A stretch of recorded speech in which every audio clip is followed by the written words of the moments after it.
એક સંત હતા. એ ગામે ગામ પ્રવજ્યા કરતા હતા. ગામે ગામ એક ગામથી બીજે ગામ જઈને ધર્મનો પ્રચાર કરતા હતા અને રાત્રે ભાષણ ગોઠવતા હતા, જેથી લોકોને સારી પ્રેરણા મળે અને લોકો ખરાબીથી બચી જાય અને સારા રસ્તે વળે. એક ગામમાં જાય છે તો લોકોએ એમનું જૂતા અને ઢેખાડાથી સ્વાગત કર્યું. કોઈ સાંભળવા ના આવ્યું. એ પોતાના ગ્રુપ સાથે રિટર્ન થયા.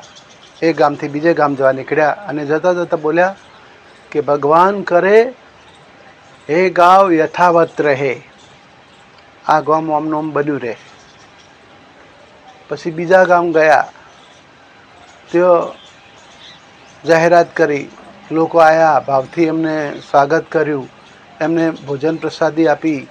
રાત્રે ઘણા બધા લોકો આવ્યા અને એમના પ્રવચન સાંભળ્યા.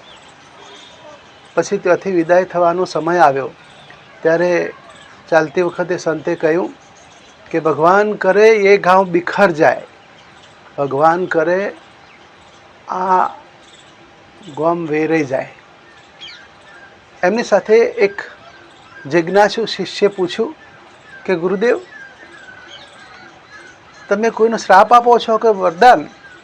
જેને આપણું કદી કોઈ વાભળ્યું નહીં, નકરા ઢેખાડા મેલા ચંપલોથી સ્વાગત કર્યું, એને તમે કીધું કે આ ગામ યથાવત રહે, આમ સલામત રહે અને અહીં નહીં રહે, અને જેને બહુ જ આપણને સપોર્ટ કર્યો, આપણું સાંભળ્યું, આપણું સ્વાગત કર્યું, આપણની વ્યવસ્થા જાળવી, તો એને કહે કે ભગવાન કરે એ ગાંવ બિખર જાય, તમે આવું કેમ કીધું?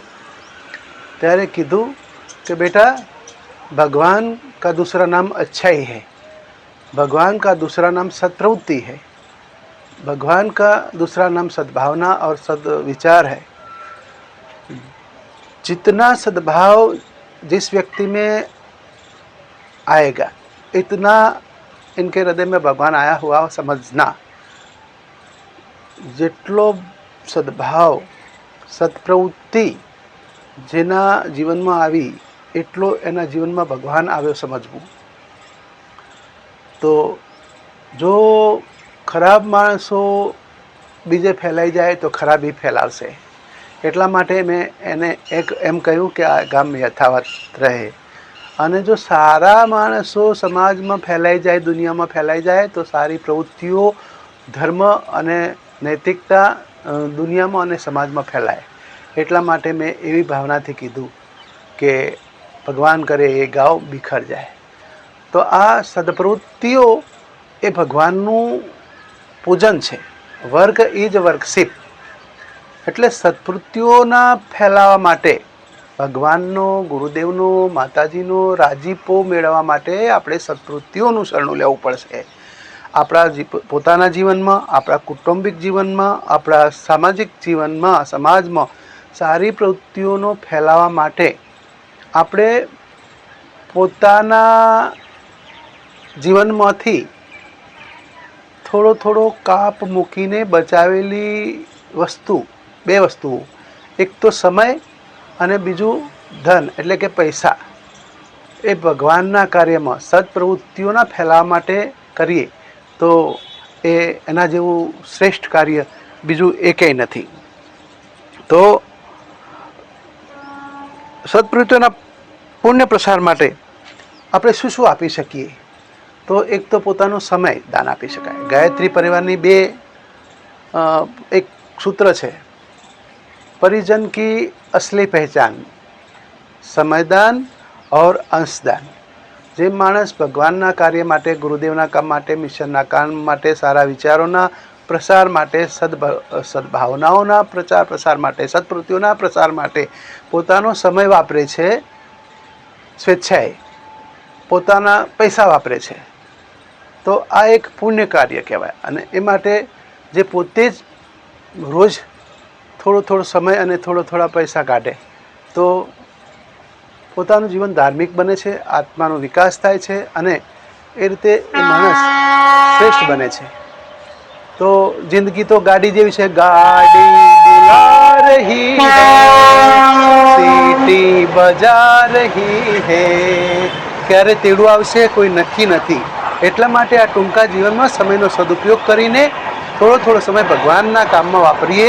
ભગવાનનું કામ કરવા માટે, ભગવાનની સત્પ્રવૃત્તિઓ ફેલાવવા માટે, ભગવાનના બાળકોનો આંસુ લૂછવા માટે, ભગવાનના બાળકોના પીડામાંથી મુક્ત કરવા માટે, ભગવાનના બાળકોના પતનમાંથી મુક્ત કરવા માટે, ખોટા રસ્તેથી પાછા વાળવા માટે, સત્પ્રવૃત્તિઓનો પ્રસાર કરવા માટે પોતાનો સમય વાપરવો જોઈએ, પોતાના પૈસા વાપરવો જોઈએ, પોતાનો પ્રભાવ વાપરવો જોઈએ. દાખલા તરીકે તમને કોઈ માનતું હોય એવા પ્રભાવ કે પરિકર કે સંબંધીઓમાં આપણે ત્યાં બેસીને એમને સારી પ્રેરણાઓ આપી શકીએ છીએ, સારું જ્ઞાન એટલે કે સારા પુસ્તકો ભેટ આપી શકીએ છીએ, સારી કેસેટો આપી શકીએ છીએ, સારું દિશા નિર્દેશન કરી શકીએ છીએ અને પુરુષાર્થ કરવો જોઈએ. ધનનો એક ભાગ નિયમિત રૂપથી વાપરતા રહીશું.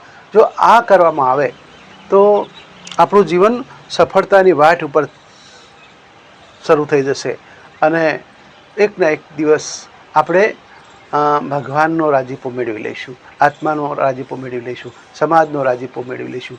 અને પેલું ગીત ગાયું છે હિન્દીમાં, તાકી હસતે હુએ નિકલે દમ.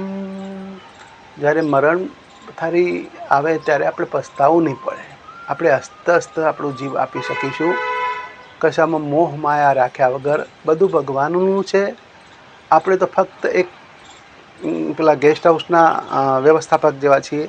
આ ગેસ્ટ હાઉસ મારું છે એવું નહીં, પણ એક આપણે વ્યવસ્થાપક છીએ. જે બેંકનો કેશિયર હોય તો એ બધું આખી બધી રકમ એની હોતી નથી, બેંકની હોય છે. એ તો ફક્ત એનો વહીવટદાર હોય છે. એમ આ બાળકો આપણા નથી, ભગવાનના છે, માતાજીના છે. આ ઘર આપણું નથી, આપણી સંપત્તિ આપણી નથી, આપણને વાપરવા આપી છે. અને આપણે કોઈને આપીએ છીએ તો ભગવાન આપણને અપાવે છે એવું માનવું જોઈએ. નાના બાળકને માતા બિસ્કિટનો ફઈ પડો લાવે અને પછી પડામાંથી બિસ્કિટ 2 લાવો, કાકાને આપો, 2 બેનને આપો. તો આ એ માણસ જ આપણને આપે છે અને આપણને અપાવે છે. એટલે આપણે એવું ન કરીએ કે મેં આટલું કર્યું, ભગવાન આપણને અપાવે છે એવું માનીએ. અને બધું મારું છે, હું મારાથી ચાલે છે એવું માન્યા વગર ભગવાનની દિવ્ય શક્તિથી ચાલે છે એવું માનીને આપણે આપણા જીવનને નિર્મળ બનાવી શકીએ છીએ. તો આ વસ્તુઓ આપણા જીવનમાં આવી જાય તો જીવન શ્રેષ્ઠ બની જાય. આ કીધેલી વાતો પર આપણે વિચાર કરશો, જીવનમાં વણવાની કોશિશ કરશો અને આ વાતો આપણને કેવી લાગી એનું કોમેન્ટમાં જણાવશો. ચંદન વાલમે પાટણના. જય ગુરુદેવ, જય માતાજી.